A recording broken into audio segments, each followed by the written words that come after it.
I'm at a beach in South Australia, and since about March this year, things like this have been washing up. It's been 5 months since beachgoers and surfers first noticed there was a problem. Something's really not right here. It is very serious. It's been pretty grim, but it's also left people with a lot of questions. Is anything being done to stop it now? What the chances of us actually getting to swim soon are, how long it'll last? Just how long it's going to be an issue for and how long it's going to affect the beaches. With summer not too far away, I've been asking the experts and the government what's being done to fix the problem and whether I'll be able to go swimming once the weather heats up. But first, let's rewind a little bit and find out where this all started. So March this year is when the algal bloom was first detected for certain, and it's grown to a scale that is unprecedented for South Australia. Dr. Dominic McAfee is a marine ecologist at the University of Adelaide. And when he says the bloom has grown to an unprecedented scale, this is what he means. About 30% of the coastline, or a touch under 5,000 square kilometres, has been affected. And it's one species of algae that's doing a lot of the damage, Karenia mikimotoi. This particular species is often there in very low concentrations. It's detected most summers, but really low concentrations where it doesn't make much of a difference. But this is now in the hundreds of thousands of cells. And when you get those right conditions, these algae can just blossom. The conditions Dr. McAfee is talking about are a combination of a few things. The first is massive floods along the River Murray in 2022 and 2023, which brought lots of nutrient-rich water from farmland down to the Murray mouth and into the ocean. Then big upwelling events in 2023 and 2024 brought cold, nutrient-rich water up to the surface. And then, in about September of last year, a major marine heatwave began, with ocean temperatures rising a few degrees higher than normal in summer. This mix of heat and nutrients created the perfect conditions for the algae to, well, bloom. The effect's been devastating.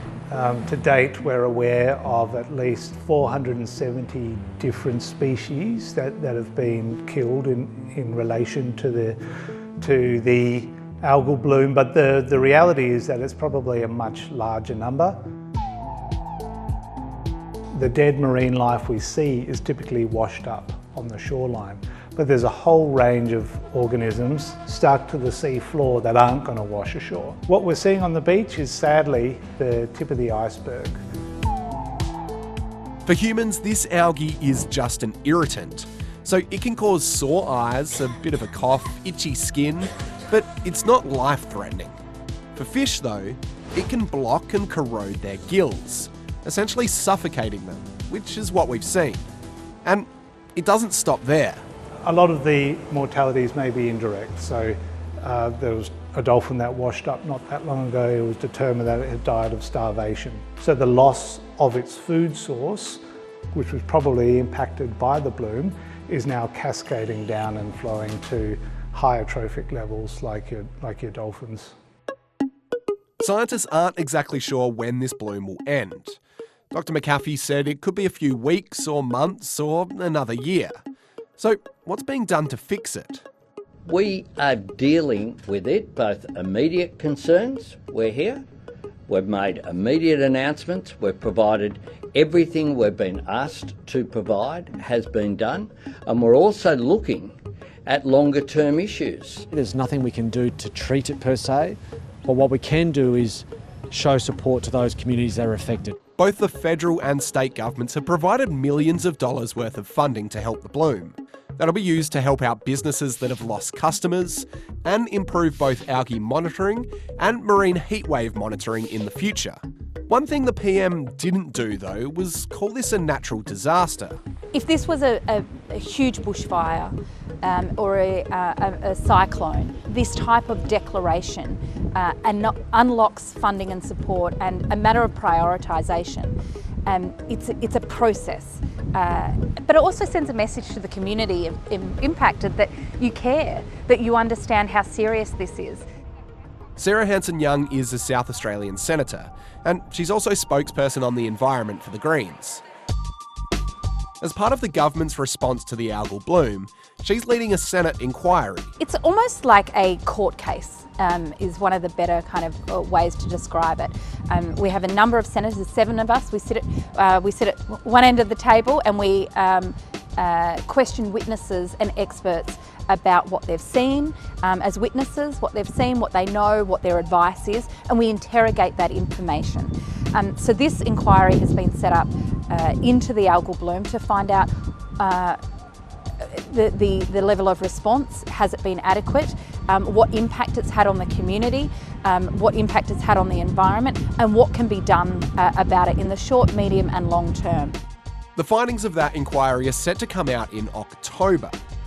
In the meantime, part of the response has fallen to government agencies like the South Australian Research and Development Institute, or SARDI. Well, there's a number of things that we're doing at the moment. There's a number of strategies, but the science is going to be a really important part of us understanding what to do next. And there's probably 3 main parts to the science that we're interested in. Mike Steer is the Executive Director of SARDI. He says there are a few things that are being done right now to manage the bloom. The first one is about identifying the species that are in the algal community. While Karenia miki-motoi is the main species in this bloom, scientists have identified at least 12 others. And it's important to know the impact of all of them. Are there numerous species that are contributing? How do they respond to the environment? Whether we can predict their blooms in a changing environment? What level of brevitoxins or toxins they produce? So really understanding that dynamic.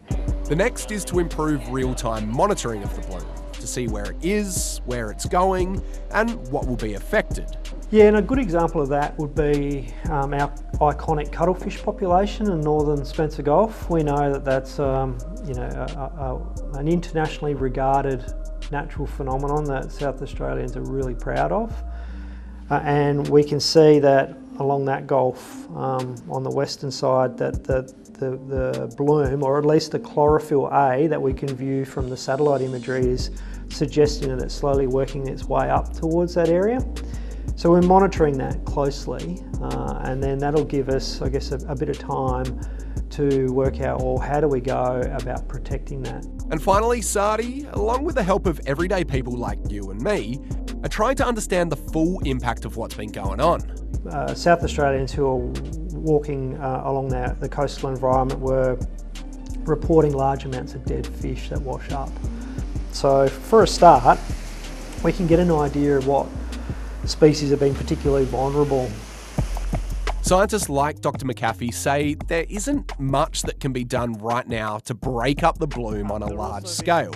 So he says a lot of the fixes need to focus on long-term solutions. It's something that is likely to become more common with climate change, because where you just have more heat wave events, you'll have similar conditions that enable these blooms to flourish. So we need to think proactively about what are we going to do about that. Obviously, tackling climate change is vital. It's a long global battle. He says there are 3 big long-term solutions that could minimise the impact of future blooms. The first is to reduce our carbon emissions on a national scale, to limit the impact of climate change. That's a big one. But he says the other 2 we have a little bit more control over, and that is to better manage the amount of nutrients travelling from farmland and catchments into our waterways and oceans, and also to restore some of our marine ecosystems that naturally help to filter the water and make blooms like this one less likely.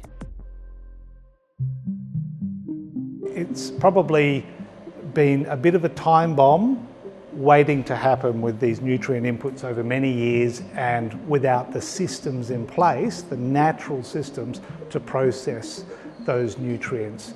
Dr. McAfee says over the last couple of 100 years, many of the marine plants and animals like oysters that naturally filter the water and help to keep it reasonably clean have been lost. And we should be focusing on restoring these environments in the future. If we had the seagrass meadows that draw down nutrients, and the kelp forests, and the oyster reefs that filter the water column, Over the years, or even over the scale of days, at their historical extent, they would filter and process trillions of litres of water. So, after all of this, there's still the big question you're all waiting for. Is summer ruined? Summer's not ruined, but we do need to be wary, and there will be opportunities to swim. Throughout summer, Sardis say they will continue to monitor where the bloom goes, but you can keep an eye out for yourself. If the water is foamy or discoloured, it's probably best to stay out. And if you do find fish washing up, or marine mammals or birds, you can report it online or at the Sardi hotline.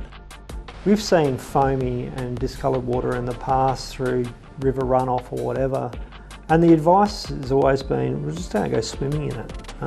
And if you do find that you are encountering those waters while you're out swimming, then just have a shower, just wash off afterwards.